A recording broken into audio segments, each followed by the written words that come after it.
After the riots in Northern Ireland, further excesses in the traditional pro- and anti-British marches are to be feared. Many loyalists feel betrayed by Britain's Prime Minister Boris Johnson. Northern Ireland is very concerned about a summer of potential unrest after the Easter days in the province were overshadowed by riots in many places. For several nights, groups of young Protestants took to the streets in their neighborhoods to start fires and use stones, bottles, and incendiary bombs to crack down on the police. 32 police officers were injured in these clashes, some seriously. Numerous vehicles went up in flames. In loyalist strongholds such as the town of Portadown and the town of Market Hill, hooded figures marched through the streets at unauthorized rallies, drumming, whistling, and waving flags. Incendiary devices and bricks were hurled, and police officers attacked at Derry's Waterside and Newtown Abbey and Carrickfergus near Belfast. Among the participants in the riots were children between the ages of 12 and 13, according to the police. The attacks were clearly orchestrated, complained Davy Beck, one of the police chiefs. A small group of frustrated criminal elements apparently incited the young people, he said. Northern Ireland's Unionist Prime Minister Arlene Foster appealed to children and young people not to let themselves be drawn into this unrest. Although I have to say it's a lot of her fault there. The Attorney General of her administration, Naomi Long, who is a member of the Small Alliance Party, which is trying to balance things out, warned of an escalation of violence in view of the summer season of traditional pro- and anti-British marches in Northern Ireland, and she said, "This has to stop before it costs lives."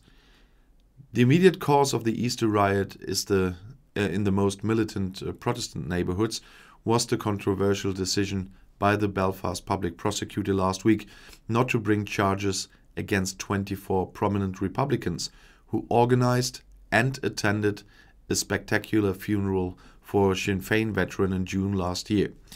A total of 2,000 Republicans took part in the funeral procession, including top Sinn Féin figures such as Northern Ireland's Vice Prime Minister Michelle O'Neill, although the COVID rules would have allowed a maximum of 30 people to be present.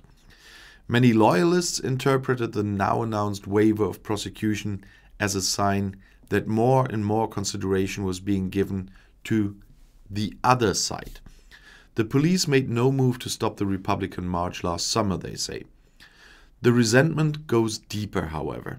The UK's exit from the EU has created considerable problems for Northern Irishmen who feel part of the UK and who now fear that post-Brexit the gap with the rest of the UK will widen.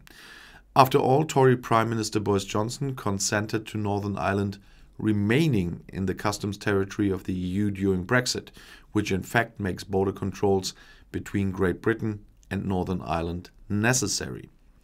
After Johnson initially simply denied the need for such controls, countless problems are now emerging. The Northern Ireland Protocol, which sets out the controls and is part of the Brexit Treaty, is at the center of this dispute. Both Unionist leader Foster and the leaders of all loyalist associations in the Protestant camp are now calling for London to abandon this protocol unilaterally. The protocol is of course a prerequisite for free movement in the area of the entire Green Island. As provided for in the Belfast Agreement from 1998, the so-called Good Friday Treaty, which brought peace to Northern Ireland for almost a quarter of a century. In any case, a large number of loyalists now feel betrayed by the Brexit settlement that Johnson has, said Northern Ireland specialist Peter Sherlow to the Guardian newspaper. There's a lot of real anger, a real sense of frustration. Younger people in particular have no understanding of what they see as eternal concessions to the Irish Catholic side. They keep hearing that the other side is winning, he says. And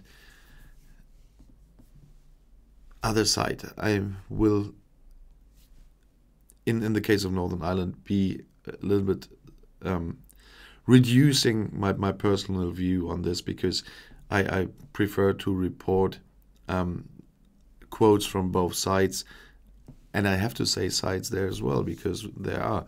But it's a very delicate measure, and we all know this. But that's why I'm so angry on the Johnson administration as well, because they're always, again and again, pouring more fuel into the fire.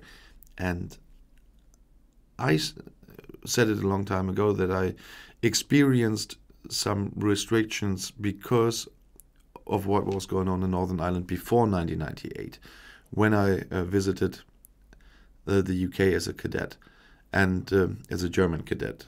And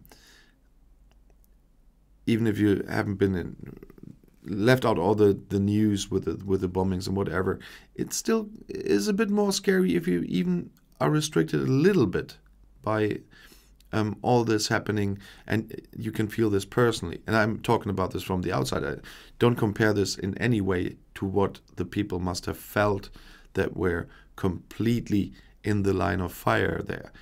And so I don't want this back. And so I can really hope that the Johnson administration will come to their senses again and stop pouring oil into that fire. But I'm afraid I will have to report on this for quite some time as well. And if you want to stay informed, please subscribe to my channel. Auf Wiedersehen.